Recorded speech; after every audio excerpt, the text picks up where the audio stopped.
Դե լավ գնա։ Փոքրիկ Արմենն այդպես էլ չասաց, թե Ամանորին ձմեռ պապից ինչ նվեր է խնդրել, բայց նամակն արդեն ուղարկել է։ Նոր տարին թերևս ամենասպասվածն է հենց երեխաների համար, սակայն մեծահասակները նրանցից ոչ պակաս ոգևորությամբ են պատրաստվում Ամանորին։ Տոնից մի քանի օր առաջ արդեն գնումներ են անում, որ վերջին պահին որևէ կարևոր բան չմոռանան։ Տաթև Չիչակյանն արդեն հասցրել է որոշ բաներ գնել Ամանորի տոնական սեղանի համար, ասում է թանկացումներ նկատել է, բայց դա չի խանգարելու նախորդ տարիների նման առատ սեղան ունենալուն։ Ամեն ինչ միանշանակ թանկացել է նոր տարվա հետ կապված, յուղը, ծեթը, մսեղենը, մրգերը, հացը, 150,000 եւ ավելի գումարի չափով, այդքան պետք է։ Անկախ ամեն ինչից երեխաները մեղավոր չեն, որ ասենք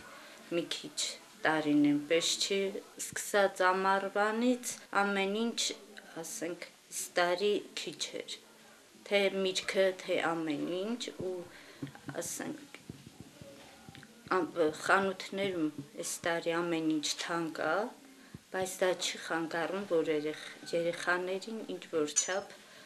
ասենք, ուրախություն պատճառենք, այսպես թե այնպես անպայման պատրաստվում ենք Ամանորին։ Ի տարբերություն Տաթև Չիչակյանի, Նունե Ալիխանյանի ընտանիքում Ամանորի պատրաստությունները սկսվում են դեկտեմբերի 20-ից հետո։ Տոնական գնումներ դեռևս չի իրականացրել, ասում է Ամանորին գնահատվում է ոչ թե ճոխ սեղանը, այլ տոնական տրամադրությունը։ Իրենց ընտանիքում տոնը դիմավորում են երկու պարով, իսկ սեղանից ավանդական ուտեստները անպակաս են լինում։ Չարուս,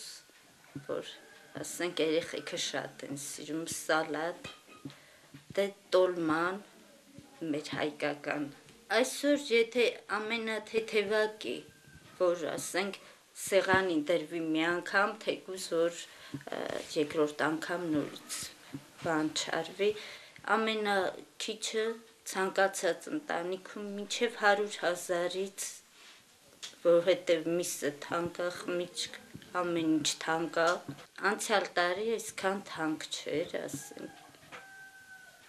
բայց այս տարի ավելի թանկ է ամեն ինչ։ Նունե Ալիխանյանը հիշում է նախորդ տարի տոնական սեղանը մոտ 60,000 դրամ է արժեցել, այս տարի գուցե շատերը հրաժարվեն ճոխ սեղանից, իրենք սակայն հավատարիմ են մնալու տոնական ավանդույթին, ի վերջո թանկացումներ եղել են, բայց հյուրերի թիվը դրանից չի պակասելու։ Նույնն է լինում, բայց ընդհանուր առմամբ պարզա, որ թանկությունների հետ միասին արդեն ազդում է մեր բյուջեին, ասենք, տենց ասած,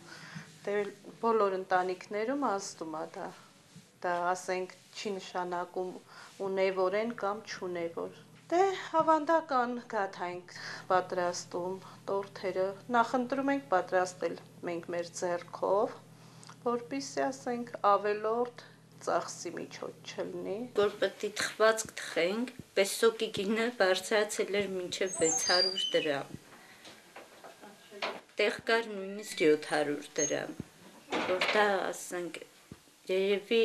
ոչ մի անգամ այդքան չի բարձրացել։ Ոչ միայն ուտելիքը, այլ նաև տոնական աքսեսուարներն են թանկացել։ 19-ամյա Ջեմա Ալիխանյանը գտել է տանը տոնական շունչ հաղորդելու իր տարբերակը, որը շատ ավելի մատչելի է, քան խանութներում վաճառվող տոնական աքսեսուարները։ Դե հիմնականում